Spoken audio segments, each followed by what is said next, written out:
Well, good morning, folks. I'm Joe Wesley.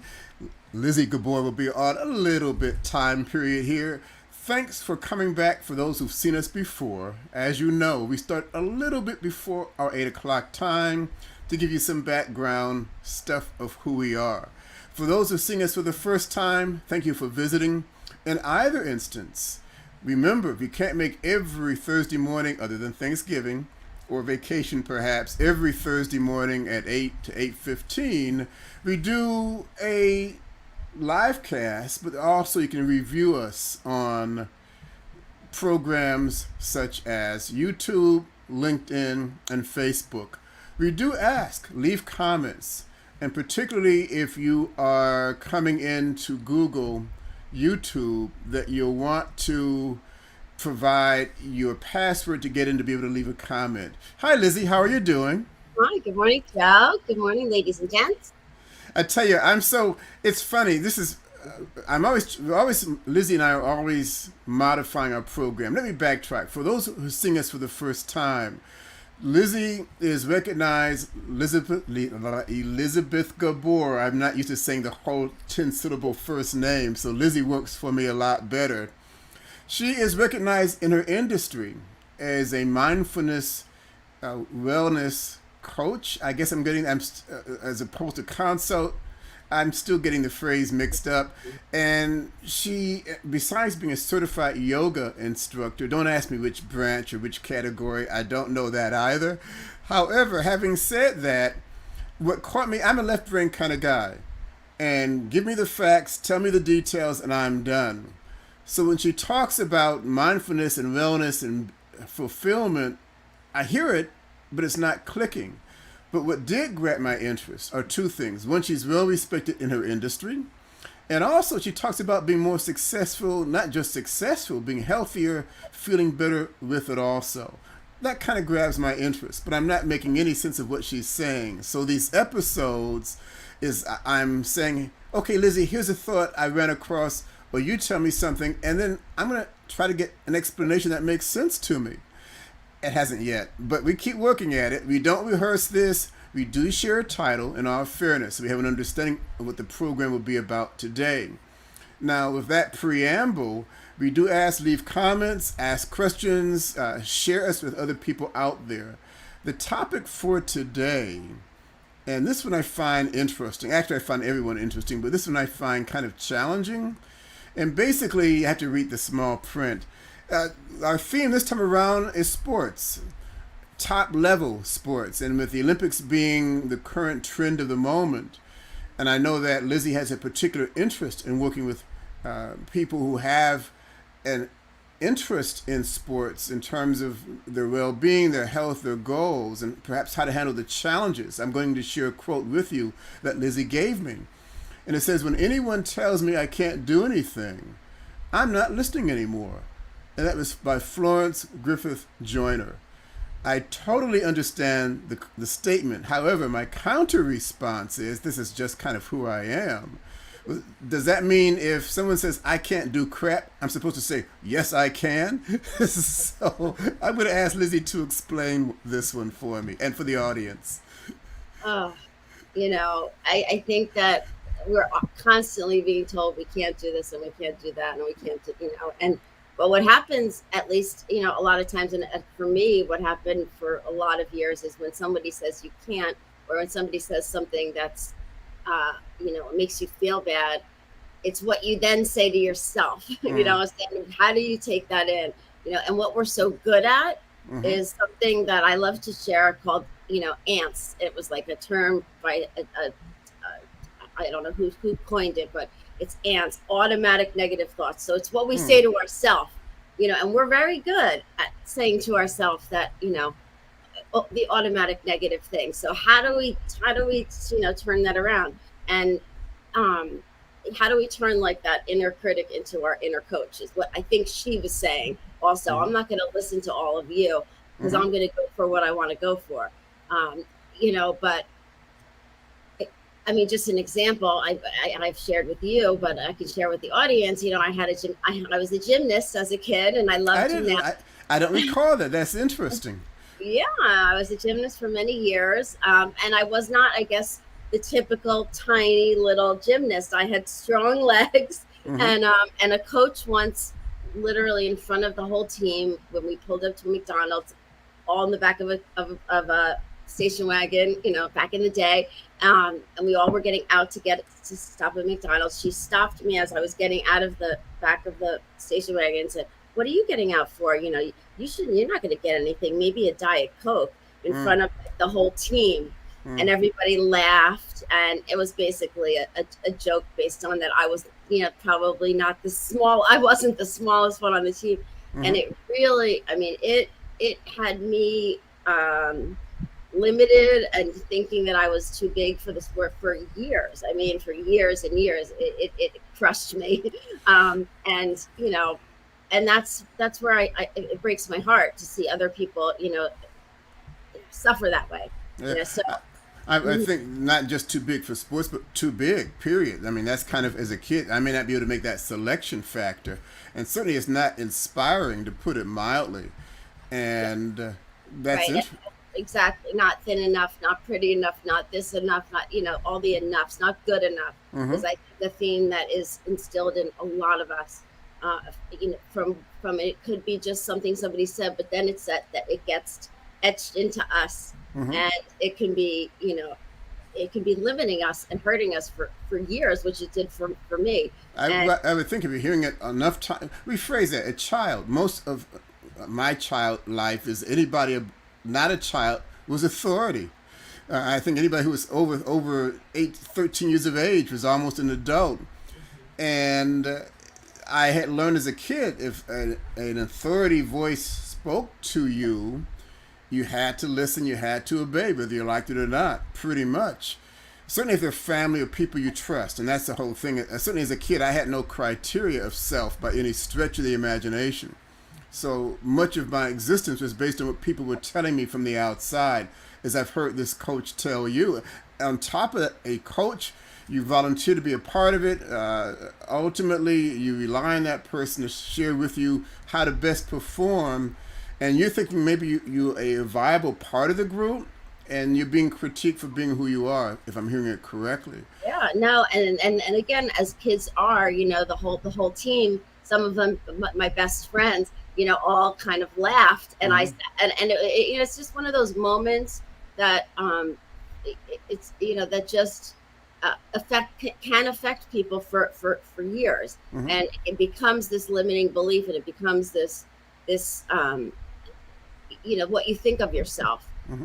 that you're not, again, like you're not good enough, or you're not this enough. And in that case, for me, I wasn't thin enough, and so for years I struggled with body image, and not thinking that that my body's not the right size, which I think a lot of women can definitely relate to. I understand. you I know said I don't I can't say I don't know you, because this is like a 38th session, and we do this every week, which I've totally enjoyed. But I've learned a lot about you because you're a very open persona. And I think perhaps that's critical for the profession that you've chosen to go into also. But I'm going to hazard a guess that part of what allowed you or encouraged you to be what you do now is your past, perhaps. You were kind of driven ultimately in your direction that feeds your now passion, having lived the life of being talked against, being talked about, to overcome that. Is that? yeah, no, I think that I went through the things I went through in order to be able to do the work that I did. I needed to go through the things I went through in order to do the work that I do. Mm-hmm. Because I can relate. I mean, I can relate to the struggles. I can relate to to those limiting beliefs that we that we all kind of have placed on us, and then that limit us. And it's about stripping that away to what we really are, which is we are perfect the way we are. I hear Exactly you. what we are, and um, you know, to help people not be controlled by those limiting beliefs. It's Okay, something I'm passionate about, very passionate. I hear that. An example comes to mind about not listening anymore. I had a secretary once whose son was in the Pony League baseball. I don't know the different leagues, and maybe a little bit younger than that group. And it was the last inning, 2 outs, a guy on like third base, and her son came up to bat. He just had to make a hit of any type, and they could win the game at that moment. And the first two balls whizzed by him, as my secretary indicated, both strikes. So he does tap back the son, taps his boots, thinks about it. And meanwhile, she tells me that I'm screaming at my son, "You can do it," giving support. "Honey, let's make it happen. Just get a hit. Anything to keep this game going." And I think the father is encouraging almost the same thing. The crowd for his team was screaming at him, "Let's hit Aubrey." So the way he stopped listening as she tells the story is he dropped the bat, sat down at home plate, and started playing in the dirt with his fingers. So that is perhaps one technique of no longer listening. I suspect you have maybe a more positive approach to it. I mean, to be honest with you, I love that story because, people say he can't do it, but you know what? He chose not to. Mm-hmm. We get to choose a lot. We think we can't. But how about he says to himself, "I choose not to do this anymore," and I say, "Way to go for him." But my immediate thought was he was not going to get absorbed by the commentary of the moment. Mm-hmm. And maybe he didn't do anything. He did something better. Rather than wail in tears and whatnot, says, "This is not going to negatively affect me. I'm going to go in." Mindfulness. He became mindful of the moment. It just hit me with what you're talking about here. So he found his own sense of self and purpose. Right. Yes? And he made a choice for himself. Mm-hmm. And I say, way to go, because that will serve him. I have one of my children is not a sports kid, and he played baseball for a number of years. And similarly, he one day he was in the outfield picking flowers most of the time. And it wasn't so much as a dramatic moment as you're talking about, but he basically was like picking the flowers and like, "I'm not doing this. I don't want to do this anymore." And we were luckily mindful enough to say, okay, like this is not for, we're going to force him, which a lot of parents try to do, right. And it's trying to control, he coached himself into not wanting to do that. And that's, we all have free will. And so, it allows you to do the things you maybe want to do more. That's where I see it. That's how I see it. I hear that, and I'm intrigued. My thing is always part of our dialogue, folks, back and forth, is I get the impression, it may be my slowness factor, that all one need to do is turn a light switch on, and all of a sudden you hear chimes, and the sun comes up, and the birds start chirping, the flowers bloom, and it's a different world. I'm not buying that. So the question is, based on these two examples, my secretary's son and your son, Lizzy, are you aware of any technique they may have used, or at least in either instance? What was it unique about them for that moment? They could buff or push back against the headwind of people saying in a critical manner who you are, what you're not. Is there a baby step one might take for themselves? I mean, I think it shows in them a lot of courage to know who they are. And I know with my son, at least, he is a kid who never wore a mask. He knows who he is. He's a unique individual, and he just sings to his own tune, and just an example for myself, when I decided to go to yoga teacher training 4 years ago at age 50, I got a lot of pushback. And my training is one of the hardest trainings of the different fields of yoga. And I got a lot of people saying, this really, that's intense. How are you going to do that? It's 200 out. And you have to wear a white turban and the whole bit. And I just really stayed strong. And this practice gives me peace. That, wearing that white gives me, I'm going to just go for it. And you can think what you want. And that for me to do that, that was a lot of work to get to that, for me to not care about what people think about, my choices.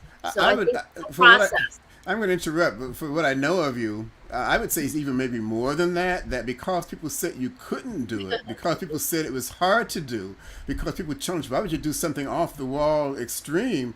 Hey, thank you for the invite. I mean, that's the Lizzy that I know.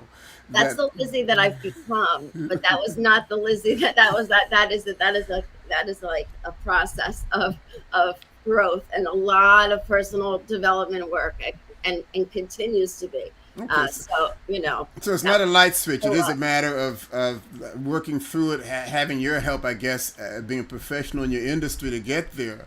And again, I'm always looking at people who listen to us. They may not be yet inclined to buy into it, which I would understand totally, but yet they have some curiosity, maybe some interest. So is there maybe, again, a baby step that, in a generic sense, a general sense, that one might take to say, I don't have to get lost in the negativism that's buffeting me all the time in my face? I think Is you can ask yourself, is this thought, or is this that somebody telling me I can't? Is this getting me closer to what I want or further away that okay, from what I want? right? Asking yourself, just stopping and asking yourself, and if it is, and if it isn't, if it's taking you further away, challenge that thought and really say, is this true? Mm-hmm. Or is this going to bring me closer? And again, it's like the kids that we brought up, my son and yours. In that moment, they're like, this is taking me further away from what I want. I'm out of here, Mm. and that's a good lesson to learn from them. Something that I, again, did not learn because I was way more concerned with what people thought of me than my son is, or just how his makeup is. But a lot of us need to really question those things, and What? and then just say, oh, what the heck, like I did with yoga, go for it anyway. Yeah. What I'm hearing is the challenge. If I'm saying I'm the listener and people are hitting me with this stuff, Yeah, that I could respond from one of several methods. Is it easier to give in, or is it better for me to move forward? And I could say, people could say, well, it's easier to move in because I don't have to hear the crap and the this and the, but that may be short term, and it may not in the long term be easier, and ultimately it may not be better. So maybe that's a question that one should ask themselves, that the easy short term versus better long term, maybe that's something people should think about. absolutely. Yeah, yeah. And think about what goals you have. Have a big goal and a breakthrough goal for yourself, and just keep going a little bit towards it, rather than letting people stop you, because I believe that we all have things to do here. Fair you know, enough. you Well, know. we always try not to go past curfew, and we almost end up going past curfew. But Yes. we've been on air for it's now a minute past. Thank you very much for joining us, and we do try to keep it short because we really want to keep your interest and keep you coming back. So, on behalf of myself, Joe, Mhm. and Lizzy, Yes, yes. So long, folks. Take good care. sounds good. Take care, folks. See you next week. Stay safe and healthy.